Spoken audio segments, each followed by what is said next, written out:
Hello everyone, आप सभी का स्वागत है एडुटेप में। यहाँ पर हम यूपीएससी, ईपीएफओ, एपीएफसी, ईओएओ एग्जामिनेशन की तैयारी कर रहे हैं, जिसमें अभ्यास सीरीज में आज जो जनरल साइंस का हमारा टॉपिक है केमिकल चेंजेस पार्ट 2 पर है। पार्ट 1 में हमने कुछ केमिकल चेंजेस और फिजिकल चेंजेस के बारे में बेसिक चीजें पढ़ी थी। आज पार्ट नंबर 2 में हम सारे केमिकल चेंजेस में क्या क्या चीजें होती है, कैसे केमिकल चेंजेस के आपको आंसर करना है, इस पार्ट में हम समझने वाले। तो ये जो टॉपिक है केमिकल चेंजेस वाला, ये 2 पार्ट में आपका रहेगा और दोनों ही पार्ट आपके लिए बहुत इंपॉर्टेंट है। ये टॉपिक से क्वेश्चन एग्जाम में बनता है, तो आपको वीडियो को लास्ट तक देखना है। और अगर आपने अभी तक यूट्यूब चैनल को सब्सक्राइब नहीं किया है, जल्दी से सब्सक्राइब कर लेंगे और टेलीग्राम चैनल भी आप ज्वाइन कर लेंगे। तो बढ़ते हैं हमारे पहले क्वेश्चन की तरफ। विच of the following changes can not be reversed. यहाँ पर आपको बताना है कि कौन सा चेंज रिवर्स नहीं हो सकता। तो जो चेंज रिवर्स हो सकते हैं वो फिजिकल चेंज होते हैं, और जो चेंज रिवर्स नहीं हो सकते वो हमारे केमिकल चेंजेस होते हैं ज़्यादातर, लेकिन कुछ उसमें एक्सेप्शन भी आ जाएगा। लेकिन अभी हमारे से पूछ रहा है कि यहाँ पर कौन से चेंजेस को आप रिवर्स नहीं कर सकते, यानी कि इनडायरेक्टली ये केमिकल चेंजेस के बारे में पूछ रहा है। केमिकल चेंज एक ऐसा चेंज होता है जिसमें केमिकल रिएक्शन होता है, कोई ना कोई न्यू सब्सटेंस फॉर्म होता है, और एक बार अगर वो चेंज हो गया उसके बाद आप उसे रिवर्स नहीं कर सकते, इररिवर्सिबल होता है। तो यहाँ पर अगर हम देखते हैं मेल्टिंग ऑफ वैक्स, जब भी कोई चीज मेल्ट हो रही है उसे आप रिवर्स आसानी से कर सकते हैं, और मेल्टिंग जो है वो फिजिकल चेंज के अंदर आता है। मेल्टिंग जो है हमारे किसके अंदर आता है, फिजिकल चेंज के अंदर आता है, उसमें स्टेट में चेंज हो रहा है। बॉइलिंग की अगर बात करते हैं तो बॉइलिंग में क्या होता है, लिक्विड गैस में बदलती है, यहाँ पर भी स्टेट में चेंज आ रहा है और इसे भी आप रिवर्स कर सकते हैं, ये फिजिकल चेंज के अंदर आता है। फ्रीजिंग की अगर बात करते हैं तो फ्रीजिंग भी हमारा फिजिकल चेंज के अंदर आता है, इसे भी आप रिवर्स कर सकते हैं। लेकिन राइपनिंग ऑफ फ्रूट, एक बार फ्रूट राइप हो गए उसे आप वापस से उस फ्रूट को उसके सीड्स में नहीं ला सकते। राइपनिंग ऑफ फ्रूट जो है एक केमिकल चेंज का एग्जाम्पल है और इसे हम रिवर्स नहीं कर सकते, ये इररिवर्सिबल है। तो आंसर हो जाएगा ऑप्शन नंबर सी। आगे बढ़ते हैं, क्वेश्चन नंबर 2 में आते हैं। When iron nails are dipped in copper sulphate solution what changes is observed. अब यहाँ पर हम बहुत सारी चीजें सीखने वाले हैं और ये आपके लिए इंपॉर्टेंट क्वेश्चन है, इसे आपको इंपॉर्टेंट मार्क कर लेना है। हमारे पास अभी कॉपर सल्फेट सॉल्यूशन है। कॉपर सल्फेट जो सॉल्यूशन होता है इसके बारे में पहले हमें समझना है। कॉपर सल्फेट हमारा जो होता है उसे हम ब्लू विट्रियोल भी कहते हैं। कॉपर सल्फेट को ब्लू विट्रियोल सॉल्यूशन भी कहा जाता है, ये ब्लू कलर का रहता है। तो कॉपर सल्फेट अगर हमारे पास है, यहाँ पर CuSO4 है, कॉपर सल्फेट यानी CuSO4 ब्लू कलर का सॉल्यूशन है। अगर आप इसमें आयरन की नेल डालते हैं, ये आयरन की नेल है, ये आयरन की नेल है, Fe की नेल है, आयरन मतलब Fe। तो जब आप कॉपर सल्फेट जो ब्लू कलर का था उसमें जब आप आयरन की नेल डालते हैं तो यहाँ पर क्या होने लगता है, डिस्प्लेसमेंट रिएक्शन होने लगता है। डिस्प्लेसमेंट रिएक्शन क्या होता है कि जो एक मटेरियल है, जो सिंगल मटेरियल है, सिंगल यहाँ पर कौन सा है, आयरन, आयरन क्या करेगा, अपने से लीस्ट रिएक्टिव को डिस्प्लेस कर देगा, अपने से लीस्ट रिएक्टिव को डिस्प्लेस कर लेगा, यानी कि उसकी जगह पर जाकर बैठ जाएगा, उसको उसकी जगह से हटा देगा। तो क्या बन जाएगा, FeSO4 बन जाएगा, और साथ ही साथ कॉपर हमारा अलग निकल जाएगा। तो जब आप कॉपर सल्फेट सॉल्यूशन में आयरन की नेल डालते हैं तो जो ब्लू कलर का सॉल्यूशन था अब क्या हो जाएगा, ग्रीन कलर का सॉल्यूशन हो जाएगा। और ग्रीन कलर का जो सॉल्यूशन है उसे क्या कहा जाता है, आयरन सल्फेट कहा जाता है। और जो आयरन की नेल थी उसके ऊपर ब्राउन कलर की लेयर आ जाएगी, वो किसकी रहेगी, कॉपर की रहेगी। तो यहाँ पर डिस्प्लेसमेंट रिएक्शन हो रहा है और ये केमिकल चेंज का एग्जाम्पल है। तो यहाँ पर आपको देखना है, आपको बोल रहा है कि जब आयरन नेल को कॉपर सल्फेट में आपने डिप किया तो यहाँ पर कौन सा चेंज आपको दिखाई दे रहा है, blue colour of solution darkens, reddish brown layer forms on nail, white precipitate forms. देखिए पहले तो व्हाइट, जो आपको ऑप्शन मैंने अभी आपको जो समझाया उसमें जो ऑप्शन आपको नहीं दिख रहा है आप उसे काट दीजिए।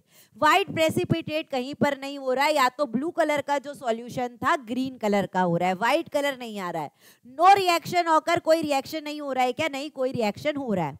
अब बचते हमारे दो ऑप्शन कि ब्लू कलर का सॉल्यूशन डार्क हो जा रहा है क्या, नहीं, ब्लू कलर का सॉल्यूशन तो ग्रीन हो रहा है, यानी कि हमारा पहला वाला ऑप्शन भी गलत हो गया।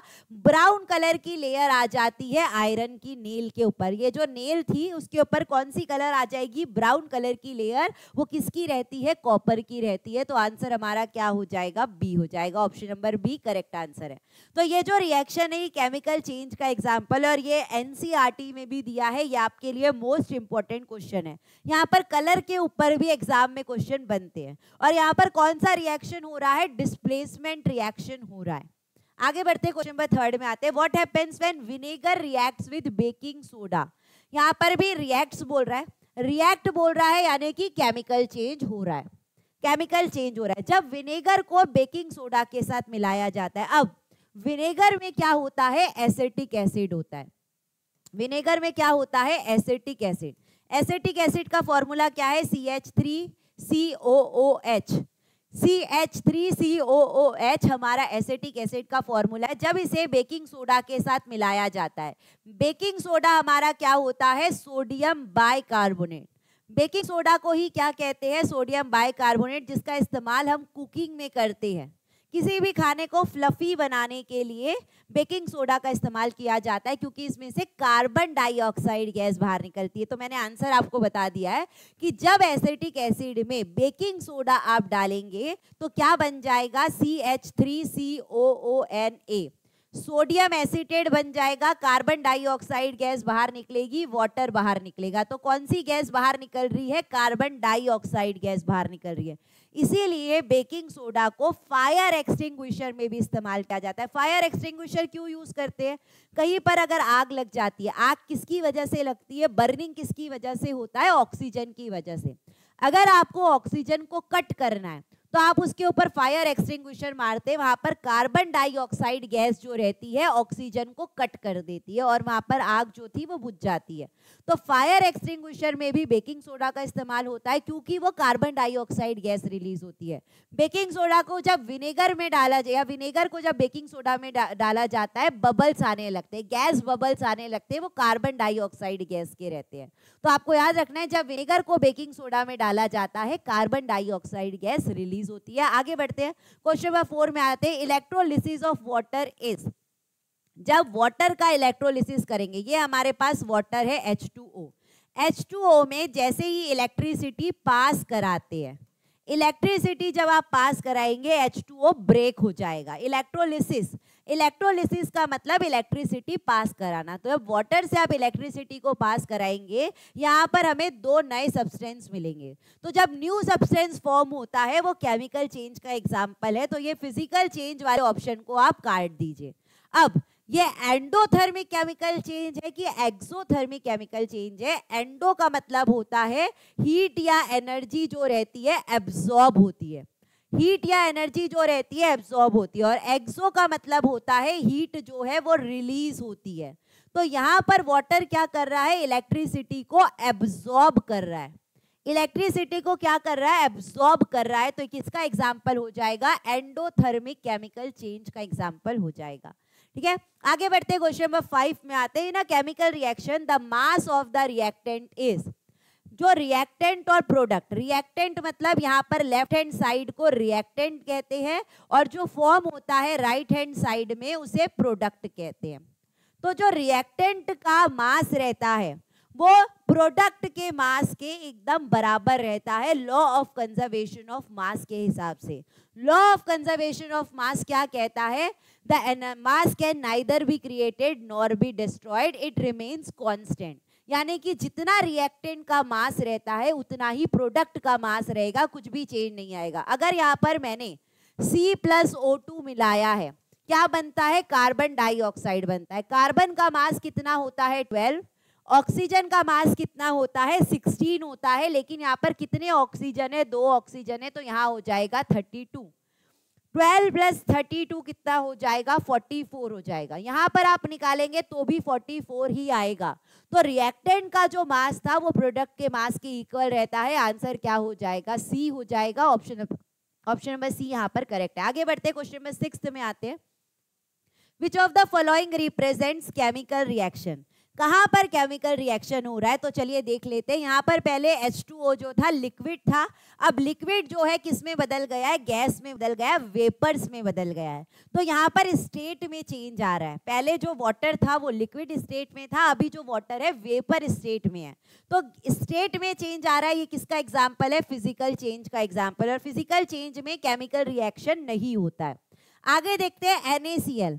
NaCl यानी कि सोडियम क्लोराइड कॉमन सॉल्ट, जिसे ब्राइन भी कहा जाता है, वो सॉल्यूशन में है, सॉलिड में है, सॉलिड फॉर्म में है। अब वो किस में बदल गया है, एक्वस फॉर्म में बदल गया है। ये भी यहाँ पर स्टेट में चेंज आ रहा है, ये भी फिजिकल चेंज है।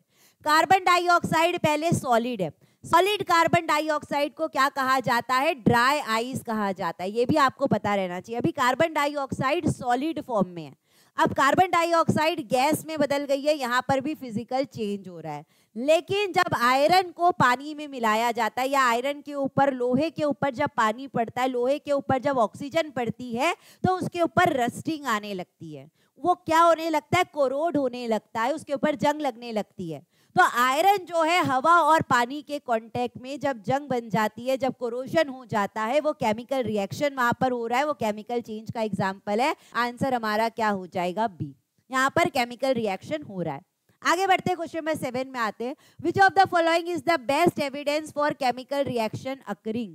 यहाँ पर कहाँ पर आपको दिख रहा है कि केमिकल रिएक्शन हो सकता है, उसके लिए क्या एविडेंस आप देखेंगे। अगर टेम्परेचर में चेंज होता है, मैंने आपको पार्ट 1 में एक एग्जांपल बताया था कि जब जिंक ग्रैन्युअल को हाइड्रोक्लोरिक एसिड के साथ मिलाया जाता है, तो जिंक क्लोर, अभी मैंने वो क्वेश्चन वापस से भी डाला है, उससे एक बेटर क्वेश्चन आपके लिए डाला है। तो जिंक क्लोराइड को जब हाइड्रोक्लोरिक एसिड के साथ मिलाया जाता है, जिंक क्लोराइड बन जाता है और हाइड्रोजन गैस बाहर निकलती है, टेम्परेचर बढ़ जाता है। आप देखेंगे कि जो बीकर था वो आप जब छुएंगे तो गर्म हो जाता है। तो change in temperature chemical reaction का एक एविडेंस है। फॉर्मेशन ऑफ प्रेसिपिटेट, जब प्रेसिपिटेट फॉर्म होता है, प्रेसिपिटेट का मतलब क्या है, जो चीज नीचे बैठ जाती है, पूरे तरीके से मिक्स नहीं होती है, उसे प्रेसिपिटेट कहते हैं। तो जब हम कैल्शियम हाइड्रोक्साइड को जब लाइम वाटर के साथ कार्बन डाइऑक्साइड पास कराते हैं, कैल्शियम कार्बोनेट बनता है और साथ ही साथ पानी बाहर निकल जाता है। तो जो कैल्शियम कार्बोनेट है वो प्रेसिपिटेट होता है और उसकी वजह से हमारा लाइम वाटर मिल्की हो जाता है। तो ये प्रेसिपिटेट बनना भी केमिकल रिएक्शन का एक एविडेंस है। गैस इवॉल्व होना, यहाँ पर गैस इवॉल्व हो रही है। तो गैस इवॉल्व होना, जब हम बेकिंग सोडा में विनेगर डाले थे तो कार्बन डाइऑक्साइड गैस रिलीज हो रही थी, वो भी केमिकल रिएक्शन का एक एविडेंस है। तो यहाँ पर तीनों की तीनों हमारे केमिकल रिएक्शन बता रहे हैं कि वहां पर केमिकल रिएक्शन हो रहा है। आगे बढ़ते हैं, क्वेश्चन नंबर 8 में आते हैं। A student added dilute hydrochloric acid to a test tube containing zinc granules। अभी आपके पास एक टेस्ट ट्यूब है, अभी आपके पास टेस्ट ट्यूब है, इसमें जिंक ग्रैन्यूल्स है, जिंक के ग्रैन्यूल्स है। जब आप इसमें हाइड्रोक्लोरिक एसिड डाल देंगे, कोई एक लड़का है वो एक एक्सपेरिमेंट कर रहा है, जिंक ग्रैन्यूल में जब हाइड्रोक्लोरिक एसिड डालते हैं तो क्या हो जाता है, तो जब जिंक और हाइड्रोक्लोरिक एसिड मिलते हैं तो जिंक क्लोराइड और हाइड्रोजन गैस बनती है। और ये हाइड्रोजन गैस जो है ऊपर की तरफ मिलती है। हाइड्रोजन गैस कहाँ मिलती है, अपर में मिलती है। जो बीकर रहता है, जो टेस्ट ट्यूब रहता है उसके ऊपर मिलती है और हमारा जो बीकर रहता है वो गर्म हो जाता है। तो आपको बताना है यहाँ पर केमिकल रिएक्शन आप कैसे बताएंगे कि केमिकल रिएक्शन हो रहा है। Zinc granule settle at the bottom, क्या जिंक नीचे बैठ जाता है, क्या नहीं, जिंक ग्रैन्यूल तो हाइड्रोक्लोरिक एसिड के साथ मिल जाता है, ये इसका आंसर नहीं हो सकता।